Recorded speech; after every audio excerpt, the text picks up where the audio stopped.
जय श्री राधे, हर महादेव मेरे beautiful divine's. आप सभी का स्वागत है आज की रिलेशनशिप रीडिंग में। आपके व्यक्ति आपके बारे में क्या सोच रहे हैं, उनके मन में आपको लेके क्या चल रहा है। बहुत हेवीली अफेक्टेड रहेंगे आज की रीडिंग न्यू मून की एनर्जीज से, बिकॉज अभी अभी निकला है। सो आज की जो रीडिंग्स हैं वो बिल्कुल इंटेंस इमोशंस आपके व्यक्ति की आपको दिखाएंगी। और आज मेरे पास 2 डेक्स हैं और मैं इन दोनों डेक का भरपूर इस्तेमाल करूंगी आपके व्यक्ति की फीलिंग्स आपको बताने के लिए। अभी के अभी मेरी इस वीडियो को लाइक करें ताकि आपका और मेरा एनर्जी एक्सचेंज हो जाए और ये रीडिंग आपकी लाइफ में कुछ जादू लेके आ सके, कुछ मैजिक कर सके। उसी के साथ साथ शेयर जरूर कीजिएगा एंड कमेंट सेक्शन में लिख के मुझे बताइएगा इस भाग से भी आप रेजोनेट करें। ये वाले कार्ड जो शैडो लव कार्ड्स हैं, ये क्लियर करने के लिए हैं एनर्जीज को इन कार्ड्स की। तो मेन कार्ड्स की एनर्जीज तो यही रहेगी अपने टैरो की, और यहाँ पे मैं आपको राशि वगैरह सब बताऊंगी और जो भी मुझे एनर्जीज क्लियर करनी होंगी वो मैं यहाँ से करूंगी। ठीक है, चलिए स्टार्ट करते हैं। अपने व्यक्ति का नाम मन में 3 बार लीजिए और उनका हंसता मुस्कुराता चेहरा याद कर लीजिए। ये टाइमलेस कलेक्टिव रीडिंग है। वैसे तो सभी ज़ोडिक साइंस के लिए है, लेकिन जो हाईलाइटेड ज़ोडिक साइंस होंगे, जो एकदम आइटम सॉन्ग करते हुए आएंगे ज़ोडिक साइंस आज की एनर्जीज में, वो मैं आपको जरूर बताऊंगी। ठीक है, और भी तो इन्फॉर्मेशन पता चलेगी, कुछ भी नहीं छुपाऊंगी, सब बताऊंगी। ओके, ओपनिंग कार्ड क्या है मेरा देखता है, पॉजिटिव है कि नेगेटिव है। ओपनिंग कार्ड बताओ क्या होगा, गेस करो। पॉजिटिव है कि नेगेटिव है? ओए होए होए, 2 ऑफ कप्स है भाई। पॉजिटिव भी ऐसा वैसा पॉजिटिव नहीं है, हद वाला पॉजिटिव कार्ड है 2 ऑफ कप्स। अब तक तो आप जानते हो 2 ऑफ कप्स का कार्ड क्या होता है। अगर आप इन दोनों लोगों को देखो ना, तो ये दोनों लोग आपस में ड्रिंक्स शेयर कर रहे हैं, एक दूसरे के साथ एंजॉय कर रहे हैं, बहुत अबंडेंट दिख रहे हैं दोनों। ओके, ऐसा नहीं लग रहा है कि परेशान है, एक दूसरे की आंखों में आंखें डाल के देख रहे हैं। ये एनर्जी, अगर इस एनर्जी से जब भी कार्ड रीडिंग की ओपनिंग होती है ना, समझ लो कि रीयूनियन अराउंड द कॉर्नर है, अगर आप लोग नो कॉन्टैक्ट में हो तो। ठीक है, चलिए पहले कार्ड्स निकाल लेती हूँ और उसके बाद पहले राशियां बताऊंगी, फिर आगे की एक्सप्लेनेशन देती हूँ। द फूल की एनर्जी भी आ रही है भाई, बहुत अच्छे कार्ड्स है। The 10 of swords, okay, swords की एनर्जीज आ चुकी है, वॉन्ड्स भी आ चुका है। कप्स की एनर्जी तो फर्स्ट कार्ड में आ ही गई थी। टेम्पटेंस माता दिखाई दे रही है, हमेशा कप्स लेके आती हैं और बताती हैं भाई बैलेंस चाहिए, बैलेंस चाहिए, ऐसा कहती रहती हैं ये। किंग ऑफ रॉड्स, रॉज मतलब वॉन्जी होता है, यहाँ पे रॉज कह के लिखा गया है इसको। And the 2 of swords. अच्छा, अब देखो लिब्रा की राशि, सॉरी, लिब्रा की एनर्जी मुझे सबसे ज्यादा आज जो है दिखाई दे रही है। ओके, यानी कि तुला राशि। ओके, इसके अलावा मुझे यहाँ पे सेजिटेरियस, स्पाइसेस, कैंसर, स्कॉर्पियो तो है ही, जेमिनी, टॉरस, एरीज। ओके, जैसा कि मैंने आपको बताया कि आज रियूनियन की एनर्जीज बिल्कुल सेंटर स्टेज, सेंटर पॉइंट दिख रही है मुझे। Number 2, number 10, number 6, number 14, number 5, number 2 again, number 11, ये एनर्जीज मुझे बहुत खास दिखाई दे रही हैं। ओके, आपका जो पर्सन है वो आपके करीब आना चाहता है। ओके, आपका व्यक्ति ऐसा है जो इस टाइम अपने इमोशंस को बहुत ज्यादा एक्सप्रेस करना चाहता है, लेकिन ये अपने एक्सप्रेशंस को छुपा रहा है। इसको ऐसा लग रहा है कि मैं ज्यादा ना बोल जाऊं, इसको ऐसा लग रहा है कि मैं कमजोर ना पड़ जाऊं। आपके व्यक्ति को कमजोर पड़ जाने की टेंशन हो रही है।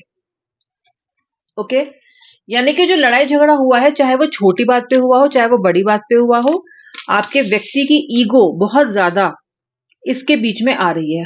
और आप मुझे बात बताओ, ईगो कब नहीं है आपके व्यक्ति की आड़े? हमेशा व्यक्ति की ईगो आड़े आती ही है। आपके हर रिकंसिलिएशन में ईगो उनकी आड़े आई है। मोस्ट ऑफ द केसेस में आप ही ने जाके उन्हें मनाया है। यस या नो? आई एम श्योर आपका मोस्टली लोगों का आंसर यस ही होगा। आप मना के लाते हो, आप बोलते हो चलो छोड़ो कोई बात नहीं। आप कई बार तो आप उस मुद्दे को ड्रॉप कर देते हो जिसपे आपकी इनसे लड़ाई हुई है, जिसपे आपके इनसे पंगे हुए हैं ना, आप उस टॉपिक को ड्रॉप कर देते हो, क्योंकि आपको पता है जब तक वो टॉपिक गर्म रहेगा तब तक आप दोनों के बीच में गर्मी रहेगी, यानी कि आप दोनों के बीच में दूरियां रहेंगी, लड़ाई झगड़े रहेंगे। कई बार ऐसा हुआ है कि आपने अपने इंपॉर्टेंट इश्यूज को भी छोड़ दिया है जस्ट बिकॉज ये जो पर्सन है ये आपसे कन्फ्रंट नहीं करना चाह रहे थे। सेकेंडली, जब ये पर्सन आप पे कोई इल्जाम लगाते हैं तो ये एक्सपेक्ट करते हैं कि आप बहुत स्ट्रांग दिखो इनको। ओके, ये एक्सपेक्ट करते हैं कि आप एकदम यू नो मतलब सहनशीलता और साहस के साथ सब झेल जाओ। और जब अगर आप रिटेलिएट कर दो इन पे, आप कर दो गोलीबारी वापस, तो ये व्यक्ति खुद को ऐसे दिखाते हैं बिल्कुल पिलपिला पपीता जैसे, जैसे कि बिल्कुल इनकी हालत ही खराब हो गई हो, जैसे कि पता नहीं आपने इन्हें कितना मार पीट दिया। व्यूअर, इसको हम कहते हैं विक्टिम मेंटालिटी। हद विक्टिम मेंटालिटी का शिकार है आपका व्यक्ति, हद वाला। उसकी अभी की एनर्जी भी ऐसी है कि हाय हाय मैंने क्या किया, जो हुआ मेरे साथ हुआ।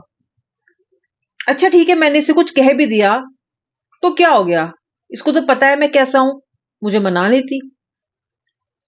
मैं गुस्से में होता हूं तभी तो बुरा भला कह देता हूं, वैसे तो मैं बुरा भला नहीं कहता।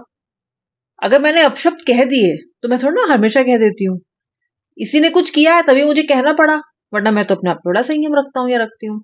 आप देख रहे हो किस तरह की स्टेटमेंट्स हैं ये। अपनी गलती बतानी ही नहीं, अपनी गलती दिखानी ही नहीं। ओके, मुझे लगता है कि इस वक्त आपका रिलेशनशिप आपके लिए बिल्कुल एक गर्म भट्टी की तरह है, फर्नेस, जिसमें आप अपने साहस की, अपने कॉन्फिडेंस की, अपने आंसुओं की, अपने इनोसेंस की, अपनी धैर्यता की आहुति देते ही जा रहे हो। और ये ऐसा हवन है जो खत्म ही नहीं हो रहा। आपको ऐसा लग रहा है कि ये हवन कब खत्म होगा, इसमें तो आपने सब कुछ जला के राख कर लिया। और कितनी आहुति रिलेशनशिप मांगेगा, ये देखो डेथ का कार्ड भी आ रहा है। आपको लग रहा है कि अब तो मैं मरी गई, अब तो मैं मर गया, अब क्या चाहिए, अब मुझसे क्या चाहिए इसको। ओके, ये एनर्जी मुझे यहां पे दिखाई देती है, काफी ज्यादा स्ट्रॉन्ग, राइट। कि मैं अब करूं क्या, व्हाट शुड आई डू। बहुत बहुत बहुत ज्यादा बैटर्ड और अंडर कॉन्फिडेंट मुझे आप यहाँ पे दिखाई दे रहे हो। जो कार्ड्स सोच के हैं यहाँ पे वो ये दिखा रहे हैं कि आपके व्यक्ति इस रिलेशनशिप में क्लैरिटी भी चाहता है, लेकिन वो क्लैरिटी चाहता है कि बस चुटकियों में मैजिक से आ जाए, इसे क्लैरिटी लानी ना पड़े, क्योंकि आपका व्यक्ति बहुत अच्छा कम्युनिकेटर नहीं है viewer. Your partner is not a very good communicator. बात नहीं कर पाता ना, आपको ठीक से समझा पाता है। ठीक है, देखो बातें बनाने में और मीनिंगफुल बातें करने में बहुत डिफरेंस होता है। आपका व्यक्ति आपसे आज तक कोई मीनिंगफुल बात नहीं कर पाया है। मैं अब चेक करूंगी आपका व्यक्ति चाह क्या रहा है, आपके लिए एग्जैक्ट इमोशंस क्या हैं उसके। आपका व्यक्ति कह रहा है कि मेरे किसी भी सीक्रेट को या किसी भी पास्ट की बात को तुम मत याद करो, यानी कि मुझे हर उस बात के लिए माफ कर दो जो मैंने तुमसे छुपाई है। आपका व्यक्ति खुद को बाइज्जत बरी करवाना चाहता है। वो ये नहीं चाहता कि उसका कोई भी केस चलाओ आपका कोर्ट कचहरी में। वो ये चाहता है कि मेरे सीक्रेटिव पास्ट को बस तुम ऐसे भूल जाओ, अगर मेरे साथ रियूनियन करना है तो। ये व्यक्ति कह रहा है कि मैं कहीं ना कहीं तुमसे पहले दोस्ती करना चाहता हूं फिर से, और उसके बाद में इस रिलेशनशिप को फिर आगे बढ़ाना चाहता हूं। ये व्यक्ति आपसे कह रहा है। ये व्यक्ति आपसे माफी चाहता है, लेकिन बिना माफी मांगे आपसे माफी चाहता है। ये व्यक्ति मन से आपसे कह रहा है, यानी कि बोल के नहीं कह रहा, मन से कह रहा है, यानी कि इसकी एनर्जी इस वक्त ऐसी है कि ये कह रहा है that I did not mean to hurt you, but you are holding on to it. Please forgive me because it will help you get past it. ये तो आप पे ही एहसान दिखा रहा है कि देखो मैं तुम्हें हर्ट नहीं करना चाहता था या चाहती थी, अब मैंने कुछ कह दिया तो तुम उसको मन में लगा के बैठी हुई हो या बैठे हुए हो। भूल जाओ, मुझे माफ कर दो, इससे रिश्ता ठीक हो जाएगा। अब इसमें सॉरी कहाँ ही सॉरी। कहीं ना कहीं व्यक्ति आपको पिन कर रहा है कि तुम माफ नहीं कर रही हो ना मुझे, तुम माफ नहीं कर रहे हो ना, तुम भूल नहीं रहे हो मेरी गलतियों को, इसलिए हमारा रिश्ता ठीक नहीं हो रहा है। Absolutely mean and manipulative energy that I see here. Sneaky snake, आस्तीन का सांप, जिसे आपने पाला, जिसे आपने प्रेम दिया, जिसे आपने अपना सब कुछ माना, ईश्वर से भी ऊपर माना, अपने माँ बाप से ऊपर माना, कई लोगों ने तो अपने परिवार से, अपने इमीडिएट पार्टनर से भी ऊपर माना, अपने बच्चों से ऊपर माना। वो इंसान आपके पीठ पीछे जाके ऐसी ऐसी चीजें कराया कि आपको एकदम डिसीटफुल फील हुआ, सोच नहीं सकते थे आप। और आज आप इन चीजों के लिए खुद को ही कोसते हो कि मैंने क्यों अपनों को इतनी तकलीफ दी इस इंसान की वजह से। ओके, ये कर चुका है आपका व्यक्ति। लेकिन आपका व्यक्ति अभी फेस कर रहा है कुछ ऐसा जो कि उसको आपके साथ गलत कर्मा करने की वजह से मिल रहा है, जो इसने सच्चाई को इतना ज्यादा लताड़ा, जो इसने आपको इतना ज्यादा परेशान किया, वो सब कुछ इसको इस वक्त मिल रहा है वापस, कई कई गुना होके, क्योंकि आपका व्यक्ति इस वक्त बहुत अच्छी सिचुएशन में नहीं है, परेशान दिखता है मुझे बहुत ज्यादा। ये व्यक्ति कह रहा है कि हमारे बीच का जो कॉन्फ्लिक्ट हुआ है वो मानता हूं कि हुआ है, चलो मेरी तरफ से भी हुआ है, लेकिन तुम भी जिम्मेदार हो, because it always takes two people to make a fight, right?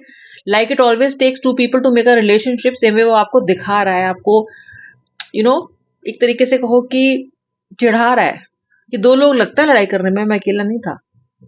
देखो, मुझे रिग्रेट नहीं दिखता आपके व्यक्ति का, मुझे आपके व्यक्ति के अंदर रियूनियन की इच्छा तो दिखती है, आप उसको माफ कर दो बिना माफी मांगे ये भी दिखता है, लेकिन आपका व्यक्ति रिग्रेट नहीं कर रहा है। ओके, आपका व्यक्ति शुरू से ही बहुत डिमांडिंग रहा है हर चीज में, और ये आज भी फुल एंटाइटलमेंट के साथ चाहता है कि आप इस रिश्ते में बिना किसी शर्त के, बिना किसी पुरानी बात को रेफर किए इसके पास लौट आओ। इस व्यक्ति को आपसे हमेशा अनरियलिस्टिक एक्सपेक्टेशंस रही है, लेकिन इसने आपको हमेशा ये बोला है कि तुम अनरियलिस्टिक इंसान हो, तुम प्रैक्टिकल नहीं हो, तुम बहुत हाई मेंटेनेंस इंसान हो, तुम बड़ी डीवा समझते हो अपने को, तुमको लगता है कि तुमको सब पता है।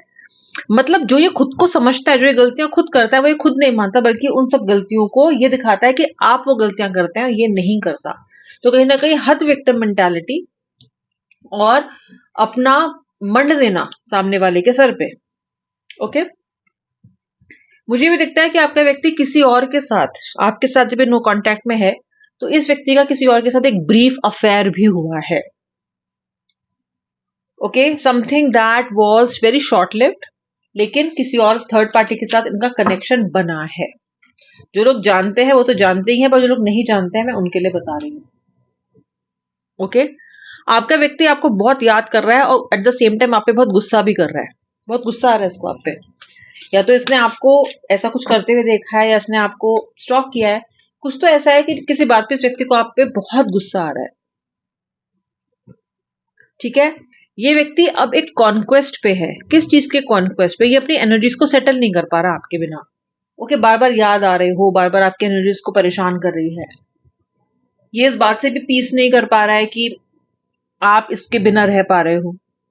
ये इस बात को भी नहीं सह पा रहा है कि आप किसी और के साथ जा रहे हो। ये इस बात को भी नहीं झेल पा रहा है कि आप इसके बिना खुश हो रहे हो। ऑल इन ऑल, ये पर्सन आपको, आपसे माफी भी मांगने नहीं आ रहा है और इनडायरेक्टली ये भी मैनिफेस्ट कर रहा है कि आप इसके पास वापस आ जाओ।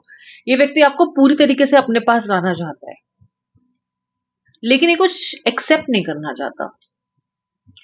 ठीक है, और ये व्यक्ति मन में ये भी सोच रहा है कि ये कॉन्क्वेस्ट तो मैं करके रहूंगा, ये तो मैं जीत के रहूंगा, मैं इस चीज को एक रियल डील बना के रहूंगा, मैं अपने व्यक्ति को प्राप्त करके रहूंगा, और मैं इस रिलेशनशिप में टेम्परेंस ला के रहूंगा। ओके, बस प्रॉब्लम ये है कि इस टाइम ये सांप भी मर जाए और लाठी भी ना टूटे एनर्जीज में है, और आप ऐसे इंसान हो इस वक्त, आपकी एनर्जी ये है कि आपको तो इस बार लाठी तोड़नी ही है। आपने भी सोच लिया कि जब तक कि आके माफी नहीं मांगेगा, मुझसे बोलेगा नहीं, मेरे से पुरानी बातों के बारे में पूरा डिस्कस करके क्लोजर नहीं देगा, फ्यूचर के बारे में ठीक से बताएगा नहीं, मैंने भी इससे बात नहीं करनी। यानी कि दोनों में ठनी हुई है, जबकि दोनों आपस में मिलना चाहते हैं, दोनों एक दूसरे से बात करना चाहते हैं, दोनों ही लोग एक दूसरे को एक दूसरे के साथ चलना चाहते हैं, लेकिन लेकिन सोच में बहुत फर्क है, एटीट्यूड में, अप्रोच में बहुत फर्क है। लेकिन जो भी है व्यूअर, जिस कार्ड से आपके इस रीडिंग की ओपनिंग हुई, यानी कि 2 ऑफ कप्स, तो मैं आपको बता दूं, रीयूनियन तो ये जैसे न तैसे आपके साथ करके ही रहेंगे, because I can see that energy. चाहे वो चिकनी चुपड़ी बातें करके करें, चाहे वो रो धो के करें, चाहे वो कैसे भी करें, बट कहीं ना कहीं मुझे रीयूनियन के पीछे भागता हुआ आपका व्यक्ति, उस एनर्जी को चेस करता हुआ आपका व्यक्ति फ्यूचर में जरूर दिखाई देता है। ये आपके व्यक्ति करंट फीलिंग्स थी, जिस भाग से रेजोनेट किया जरूर बताना। हर हर महादेव, जय श्री राधे।